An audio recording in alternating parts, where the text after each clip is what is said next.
Because one thing I did see, Micah, was they were when I watch a lot of AI analysis of like where things are going and what the experts are saying, and one thing they were talking about was the explosion in productivity that's happening already in the workforce, and how this is why I'm a big owner of Google stock, stuff like that, is that they're basically finding that companies are using AI to create like these super workers, like this person who had a productivity level here in 2020 has a productivity level that's here now because they've got all these tools, and so the ability to kind of use the tools and get it done is good because I think humans are always going to want humans to some extent.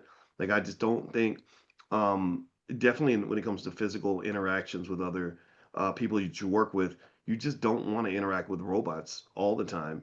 But digitally the AI has a personality and it can feel like you're talking to a person, but again, like I know I'm talking to you and you're a person, and that would be different if it was like, okay, here's Micah the robot and she's going to tell us all about it, and like that just would seem kind of weird.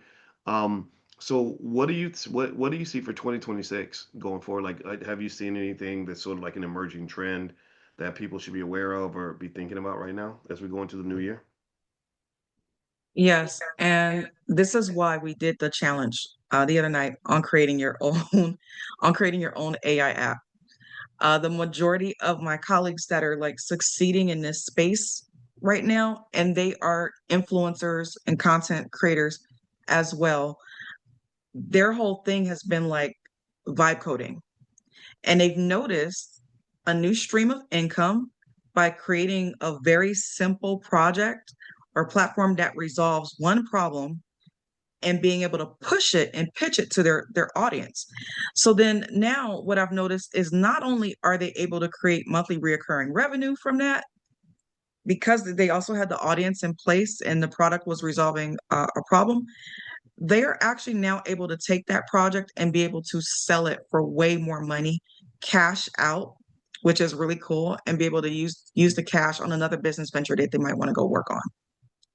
So Mm, we're talking about thinking strategically to speed things up for yourself.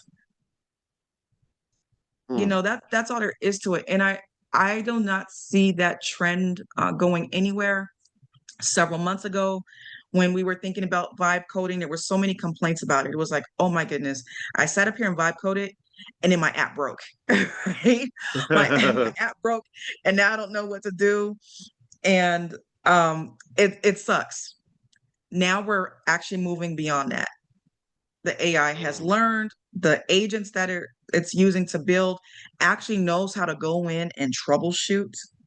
It knows how to go in and test for issues, right? It knows how to go in and read kind of like what your ideas or inputs are and fix the whole thing in record time for minimal cost.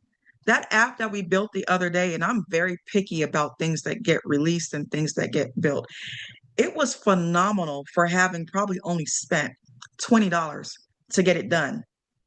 And it's not on a credit system, which is beautiful. So that doesn't mean like you're building an app and you're using so many credits and you run out of credits because the AI is messing things up. No, we were able to do everything from beginning to end and probably didn't spend more than 2 hours on it. And we're talking app, front end system, back end system where your customer is able to where they are able to log in and track their credits and track usage.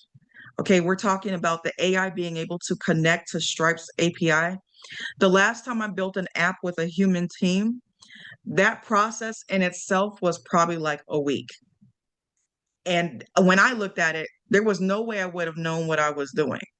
And it absolutely did take a professional developer to figure out, Stripe's API to be able to connect it to an app. When I saw the agent go in there, the agent went to Stripe's website itself. The agent itself looked through the documentation to figure out how to get the job done in seconds.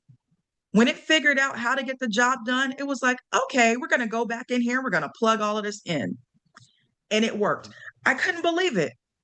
I couldn't yeah. believe it because human people who I would want to do something like that are probably charging, more than likely charging $100 or more per hour to get that done.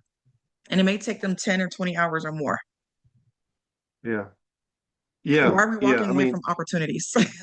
well, what's wild and crazy is I had a I had a terrible idea that was terribly good, but terribly ahead of its time, at least terribly above my competence level because it was a miserable failure. And so it was probably about 2018, 2019. And I would have people say things like, Dr. Boyce, you should create like a black Facebook, right? You know, you get these messages and people are like, they don't know how much it costs or whatever. They're like, yeah, you should do this. Yeah, okay. All right, cool. Let's go get it done.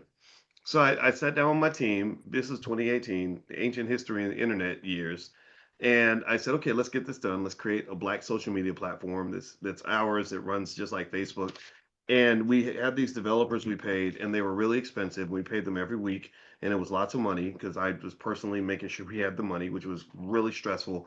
And after a few weeks, like maybe 2 or 3 months, they finally get this prototype together. And we've spent tens of thousands of dollars on this. They send it to the team. Or they send it to me. I give it to the team. I say, let's test it out. It was shit. It didn't do what it's I supposed to do. remember. Glitches and bugs everywhere. So we're like, okay, here are the bugs. Here are the issues. We give them a long list of problems. Send it back over. They're like, they work on it for another 2 weeks. Costing me thousands of dollars, by the way. And then they're like, okay, it's ready now. We're like, try it again. Bug, bug, bug, bug, bug. It's like having roaches all throughout your kitchen. Like there was bugs everywhere. And I remember we went through this process week after week. We'd have weekly meetings for this one app, and it took a year. And I'll never forget. I think it cost us about $100,000. No, no joke, no joke. And eventually, we had to abandon the project. I said, I'm not going to keep pouring money into this thing that is not working. And so here we are now, 7 years later.